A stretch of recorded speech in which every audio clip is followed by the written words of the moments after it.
is a bit too much. Like, this is a bit hard for me, you know? Tell that bitch what's up. Like, do we got a problem? Bitch, you better be joking. Because a friend of an op is an op.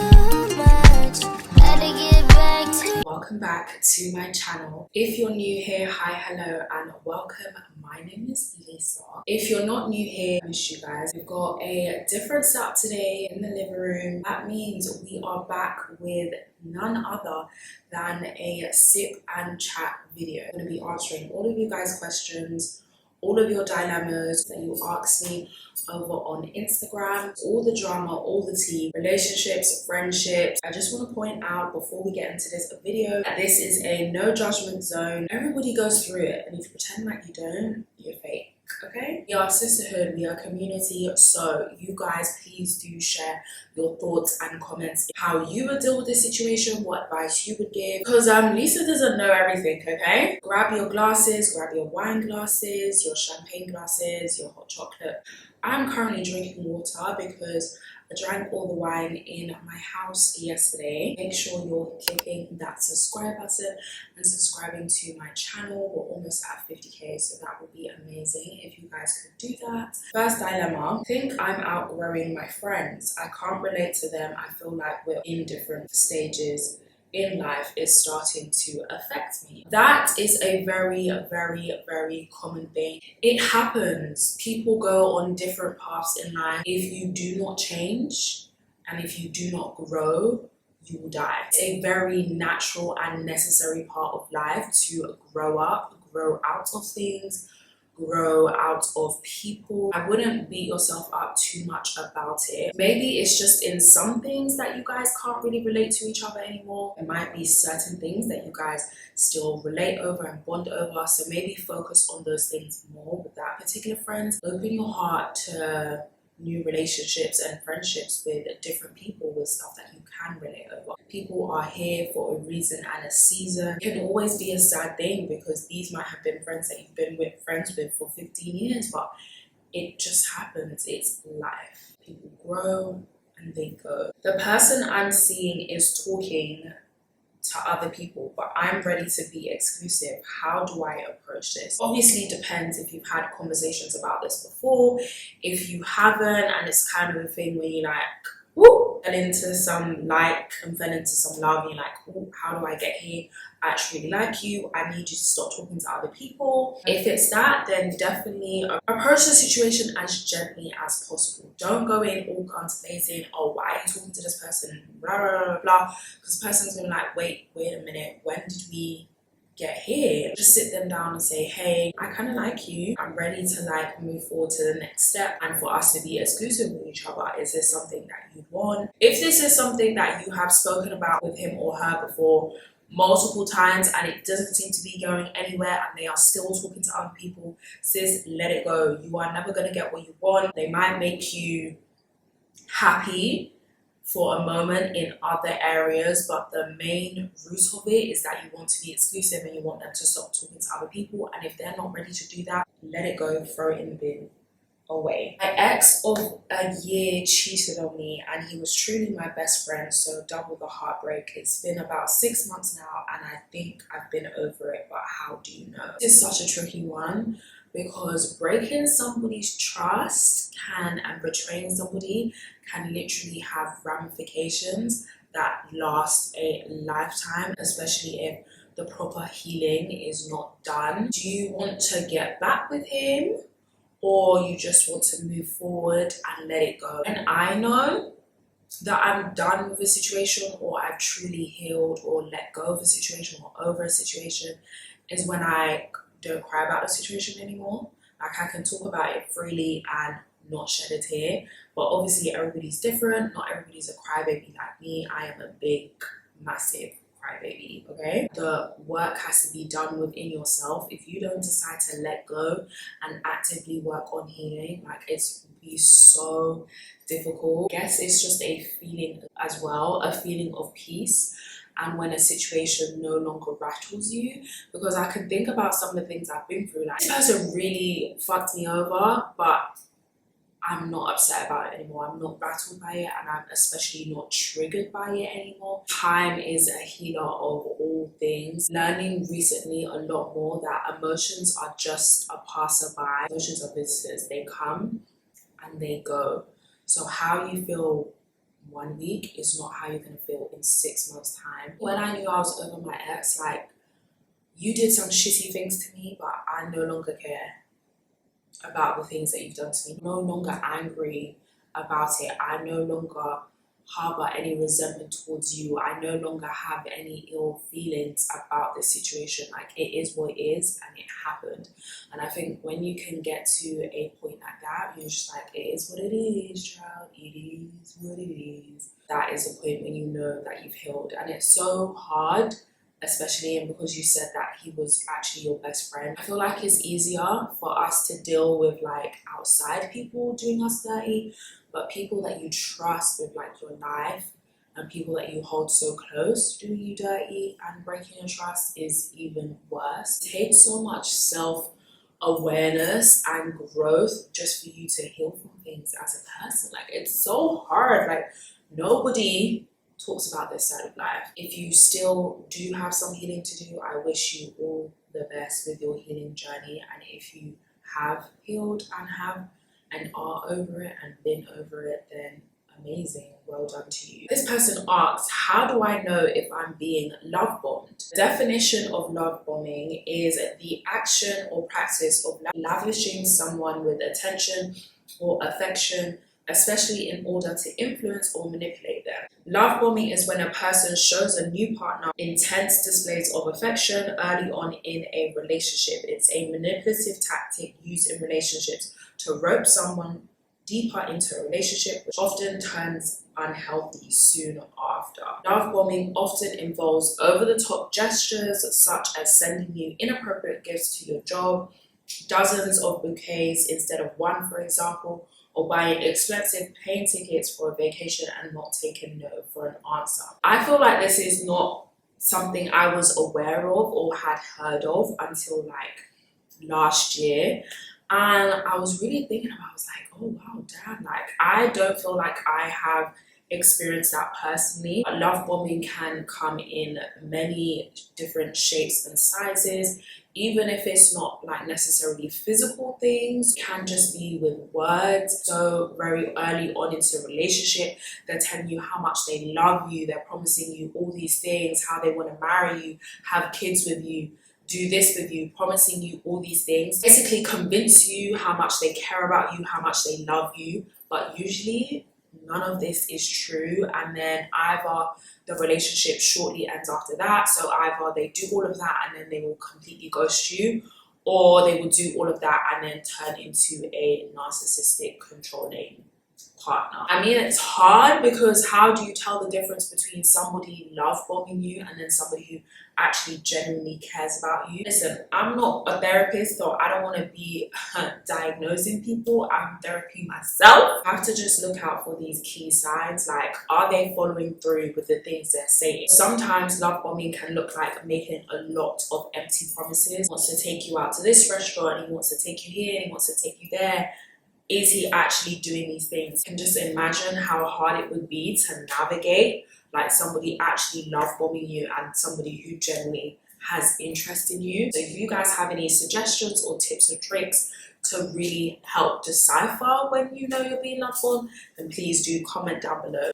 Are you just in love with me? Like, next dilemma.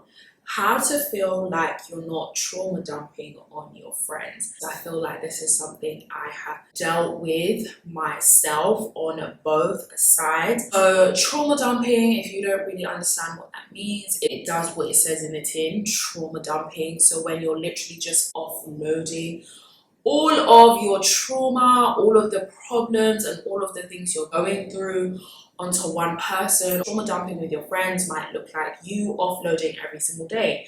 You get into an argument with your boyfriend every single day and you offload on them every single day. You tell them what happened, when it happened, how you made up, and all of that. That can become trauma dumping. I genuinely feel like a lot of us women especially are not really aware of it when we're doing it. Just in my experience anyway, I feel like men are not as prone to trauma dumping because they're not really told or used to speaking about their feelings. That's not something that they do a lot. Obviously, that is not all men. I'm not stereotyping all the men, but majority of men that I know anyway. Find that it's usually a habit that is done within women and friendship groups, and it can lead to catastrophic results and you not having a friend anymore. I've been very aware of how much I tell my friends of what's going on. It's definitely a habit that you grow out of as the older you get. I feel like that was the case for me anyway. But a lot of the times you take on your friends' problems, like it's the easiest thing to do. Like you can even do it without meaning to do it. But obviously if your friend's going through something, these are things that you will feel as well, especially being an empath. Oh my gosh, it's the hardest thing for me because I feel everything. I know it's hard because like they're your friends, so realistically your friends should be there to support you through everything and help you with everything that you need help with, but you do have to remember other people are going through other stuff. I'm always very aware of that you're not the only person with problems. Everybody's got shit to deal with as well. And even if the person doesn't have shit to deal with, maybe they just don't want to hear depressing stuff like every other day. Like you also have to consider that. I'm so much more aware of this now to the point where I feel like when I do tell people stuff, I feel like I'm oversharing. It helps that I journal a lot and write things down. So whether it's journal in video type form or physical form where you're writing things down, it helps me just get out all the yucky, icky feelings and every single thought that goes on in my head, because I think about so many things at one time.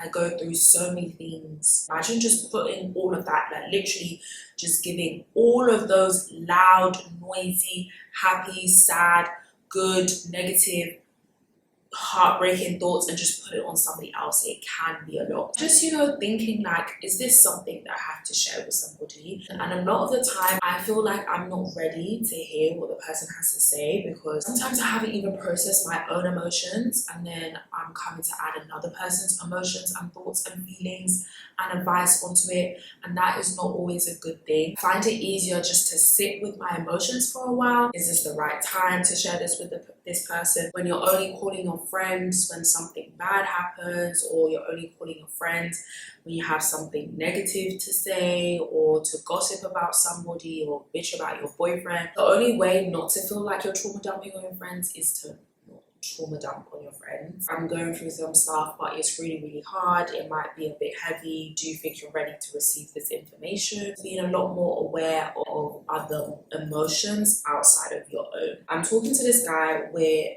23, 24 and have known each other since 15, 16. He says he doesn't want a relationship right now, but he still wants to do relationship things. I've also heard nothing from him on Valentine's Day. Should I stop seeing him? Yes, you should stop seeing him. There is no point staying with somebody that you want to be in a relationship with and they don't want to, trying to have his cake and eat it too. So I watched a TikTok the other day. I was like, just stop saying that, because if I have a cake, of course I'm going to want to eat it. why would I not want to eat the cake that I have? It sounds like you need to establish and set up some boundaries with him and yourself. He can't constantly want to do relationship things with you, but then not want to be in a relationship. I love to play that card. I just want to sit here and watch Netflix with you every weekend, go to every single other restaurant in the world and have you meet my mom and have you meet the rest of my family. But oh, by the way, we're not in a relationship. Some men are full of shit and you need to be able to decipher that. You're gonna have to set clear boundaries with yourself and with him, as hard as it will be, because obviously this is somebody that you want to be with. But if he does not want a relationship, sis, you're gonna have to let it go, because there's nothing you're gonna say. You can't convince somebody to want to be in a relationship with you. It doesn't work that way. Like, either he wants to be in a relationship or he doesn't. And if he doesn't, sis, as hard as it is, and I know it's easy for everybody to sit there and say, like, sis, you're better than that, oh, you deserve so much better. But what the heart wants is what the heart wants. But am I gonna get what the heart wants? The longer you stay in that situation, hoping that one day it will be, the more that you will hurt yourself. So if you walk away now, not that it's less healing to do, but you can start the healing and try to move forward even sooner than you would if you like waste another 6 months, a year. Like, you say you guys have known each other since you were 15, 16. I don't know whether you guys have been romantically involved since then, but why does it take one so long to figure out whether he wants to be with you or not? You're going to keep on putting your energy into something that is going to yield you no results and that you cannot control. I've realized a lot that you can only control one thing, and that's yourself. You cannot control other people. So the more you try and control the situation by trying to get him to be with you, the more it's not going to go your way at all. Walk away now, sis. That is my advice. As hard as it will be, the damage that you are letting him do to you and that you are also doing to yourself by staying in that situation, you're going to have to let it go, as sad as it is. I know that's really hard to hear properly. How do you deal with people being your business and investigating your life? People will love to talk a lot of shit. More time, it's not because they're actually genuinely interested and they want the best for you. They just want something to talk about. So the only way to deal with that is not to give a toss. Like, I would use another word, but we're changing over here. Let the haters hate. Let the commentators commentate on what they have to commentate. Let the watchers watch, because they're going to continue watching.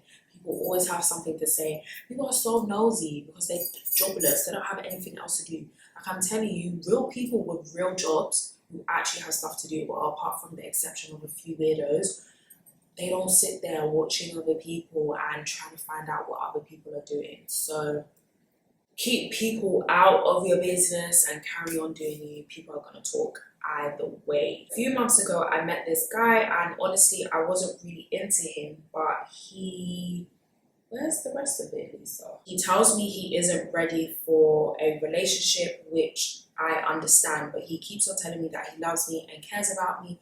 Honestly, the signals are confusing. I decided to stop talking to him, but he tends to hit me up a lot and it just confuses me. What should I do? Do not be confused. Look into my eyes. Can you see the lights? Blink twice if you are still there. He wants to confuse you. He wants to fill your head with rubbish, and that is why he keeps on telling you he loves you. As hard as it may seem, he probably does not even mean that.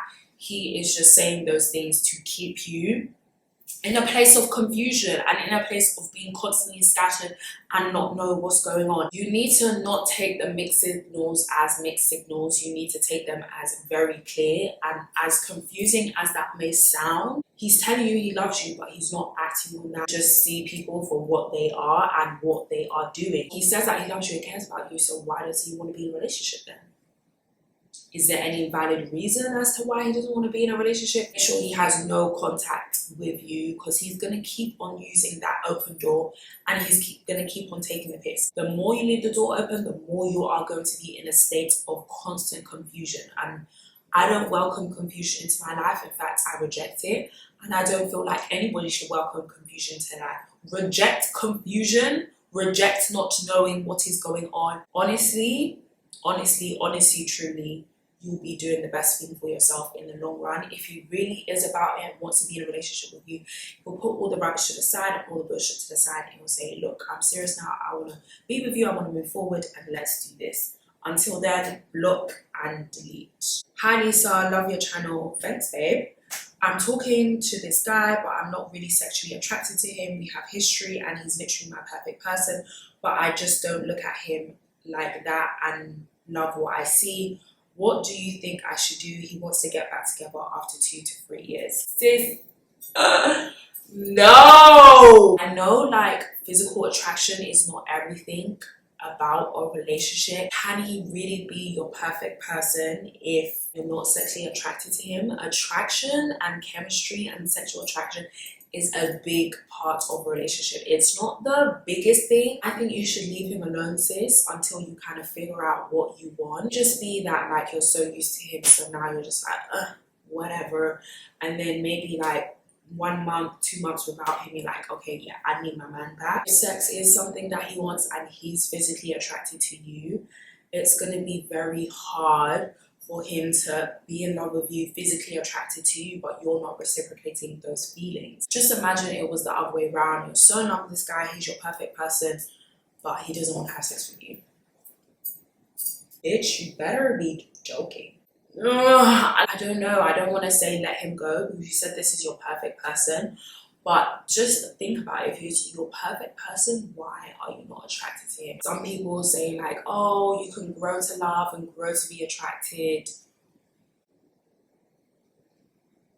I don't think so. I need to have that feeling. Like, what am I gonna daydream about in the first 2 weeks of knowing you? Like, I need to daydream about the house and the kids. What we're gonna name our dog, and how am I gonna think about all these things if I'm not attracted to you? I really need to sit and think about what you want. You don't want to end up in a sticky situation and you go and end up cheating on him because he's not fulfilling your needs, you're not fulfilling his needs. A mutual I used to be cool with is just straight rude and snobby when I have to be around her.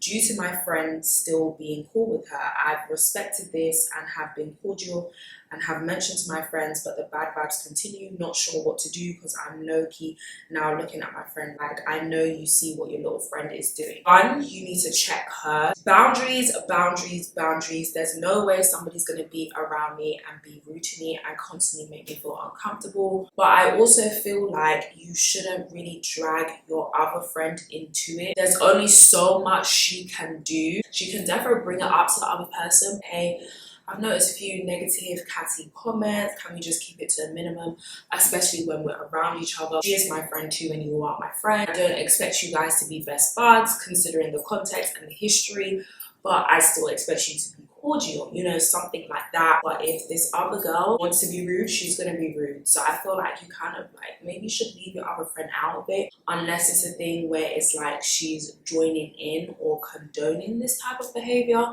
Bring it up. Call it out with this person like, hey, catty comments do not go unread. I've put you on notice, bitch. Try me again, we gonna have a problem. She probably keeps on making these comments because you never pull her up on it, or she thinks she can get away with it. Nip it in the bud, tell that bitch what's up. Like, do we got a problem? Guys, I'm so embarrassed. I realized that I've been sitting here doing this whole video with one earring in my ear. So I've just taken the other one out because I'm so embarrassed. I don't even want to wear another earring. I drop hints for my man, but he never notices them, so I just don't ask anymore. A lot of the times and in a lot of relationships, people's forms of communication are a lot different. So you might be dropping hints in a way where he's not picking up what you're putting down. I'm not a hints type of babe. I would just tell you what I want because that just works the best for me. If you don't ask, you don't get. I know it's nice to have like a thoughtful man who can just think about what is in your head, but if your man is not like that, then sis, what are you gonna do? What are you gonna do? If it's the case that you're constantly asking him for something but he's not giving it to you, then that's a completely different situation. But if you're just dropping hints and you're not really directly asking him for the things that you want, sis, you have to communicate these things with him. And you never know, like, you having that direct, clear communication and saying this is what I want will then lead him into that kind of train of thought. Even if it's a simple conversation, it's just discussing your love language. If he's not like that or she's not like that, naturally you're just gonna have to voice your opinion, sis, and say the things you want. Communication is key, and you never know, this communication can lead into a whole lifetime of happiness. So unfortunately, we have actually come to the end of the video. I really hope you guys enjoyed this video as much as I enjoyed filming it. I really enjoy these kind of videos where I get to like know a little bit more about you guys and interact with you guys and know you guys' opinion, your personalities and all of that stuff. If you did send in a dilemma or ask a question, I hope I could help in some way. If you like this video and you like this type of content and you want to see more videos like this from me, please do give this video a big thumbs up. If you haven't already subscribed to my channel, please don't forget to subscribe. I love you guys so much, and I'll see you guys in the next one.